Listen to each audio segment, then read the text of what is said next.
Long time ago, on the plantation, there was a slave named Anton. Anton could play the fiddle like no other slave ever before. Turns out, they liked him so much they was gonna give that slave anything he wanted. Never seen nothing like this on the plantation. I like to see how this one turns out. Bell, here go that slave. Get off my hands!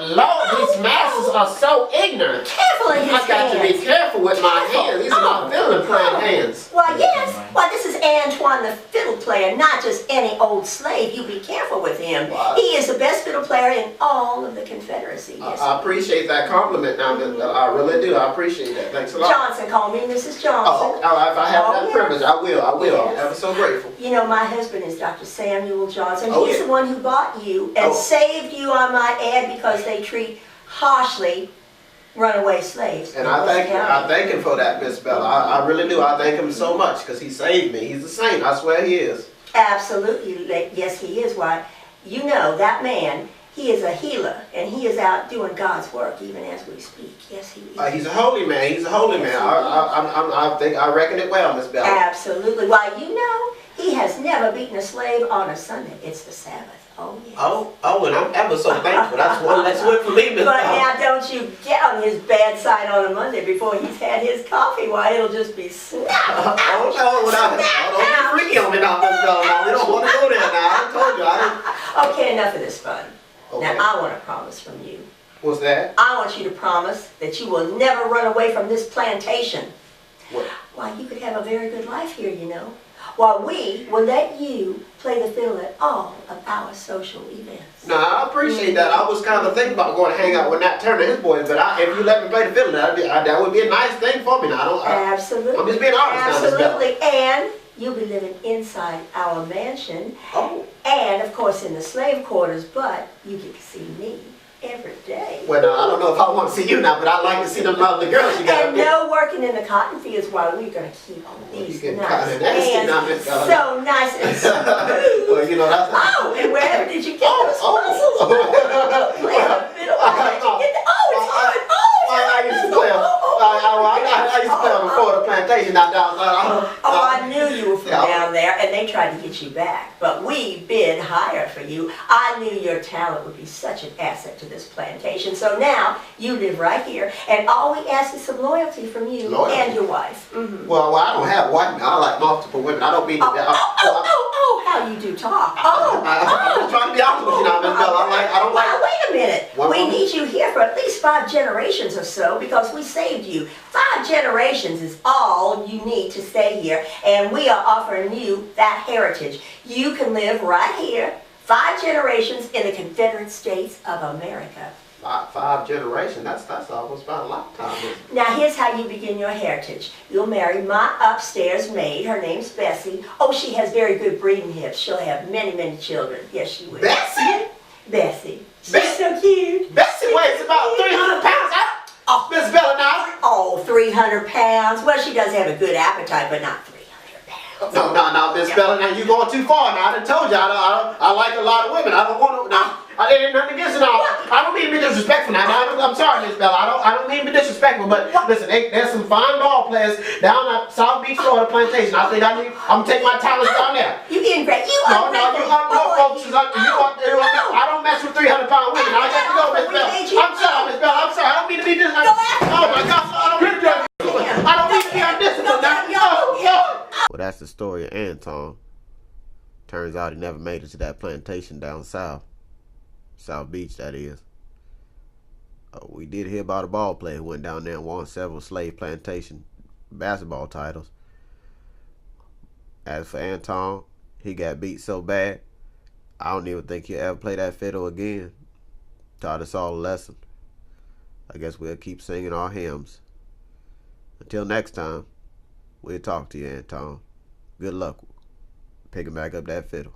Pretty little lady, the way you're moving slaves me. You pierce me with your halogen eyes.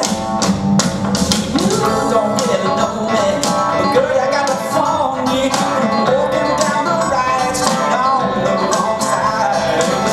You got a hold on me, oh Lord. I had a push like this since I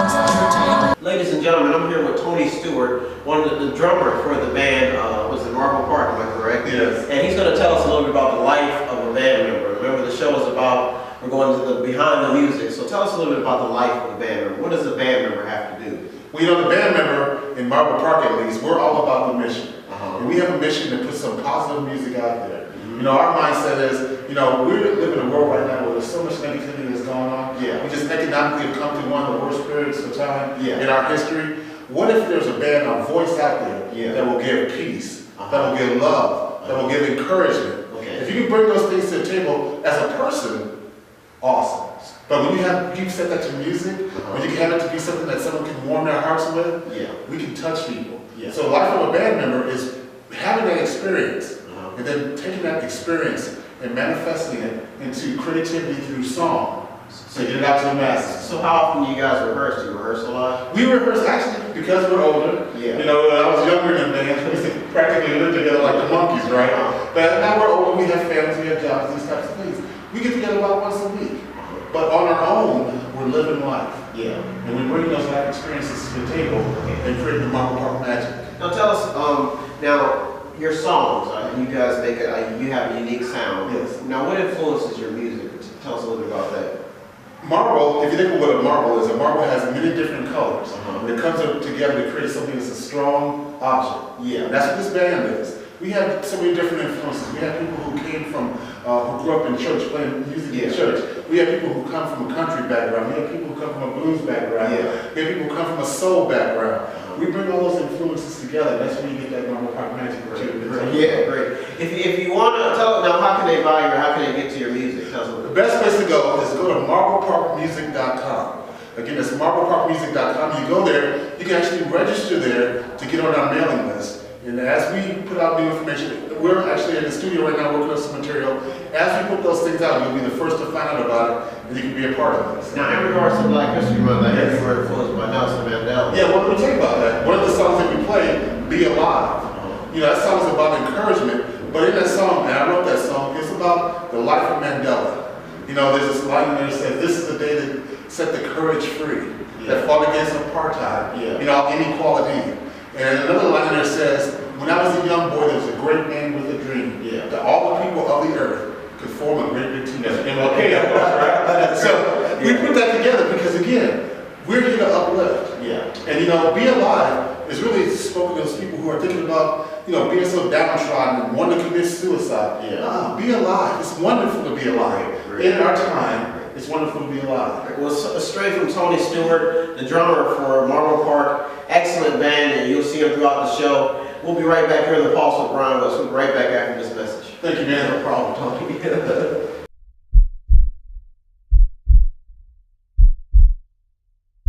And now I'm here with backup singer Nicole Lions, also with MablePark. Now she's going to tell us an interesting competition that they're involved in right now for the Safe Auto Insurance Company. And she's also going to tell us how we can help them to get votes so that they may win some money and they may also win the competition altogether. So Nicole, tell us about the competition. All right. So we saw this competition online to write a jingle based off of the Safe Auto 1-800-SAFE-AUTO. And so MablePark, being a band that loves to write music, I mean, songwriting is at the core of this band, we decided we're going to enter. The top contestant gets to be in the next commercial for Safe Auto, Do the Jingle. And we're doing pretty well. The way people can help us is if you vote for us, you'll have to go to vote.mableparkmusic.com and go ahead and log your votes for us. Click the green arrow to put in your vote. We're doing well right now. We're in 5th place, and we're just looking forward to getting some great exposure out of this contest. And there's a little prize money involved as well. Well, that's great to know, and I'm sure everyone out there would love to help. This is a great band that does a lot of charity work, but wouldn't it be nice if they got a little payday and they got a little recognition? So we're all going to try to help you, and we're going to place those votes. Thank you so much. All right, everybody, welcome back to the Pulse. I'm your host, Brian West. We got Jeannine Groh on the line. She's Janine Grove with the Janine Grove Quartet in Cincinnati, Ohio. She's going to we're going to answer some questions from her in regards to what the life of a band actually is in this new day and age. She's a jazz player. She plays. What does she play all over? Is it the United States or just in Cincinnati? Mostly the Cincinnati tri-state area. Tell us what the life of the band is, real fast, Janine. Well, you know, I do work really hard because in addition to playing my shows and my regular gigs, I also book the gigs. So there's a lot of correspondence involved with that, and also tax accounting because I have to pay my musicians. You know, you have to keep careful tax records. But it's wonderful to play for people who really appreciate the music. Great. And we're lucky enough to be able to do that. I want to thank you so much, Janine, for coming on the show and giving us your take. We had a good time with tackling this topic. We went down to Columbus. We visited MablePark, and like I said, it was a great show. We tackled a lot. We figured it out. But if the new generation, don't be ashamed. There was a lot of drug problems and issues back in the older generation as well. So, like I said, don't hit us too hard with the comments. But thank you so much for tuning into the Pulse. We had Jeannine Groh, and we had a lovely time down in Columbus. I hope you enjoyed our skit. I hope you enjoyed this program. We're in the Pulse with Brian West, Linda Ray, and Wayne, the music maker.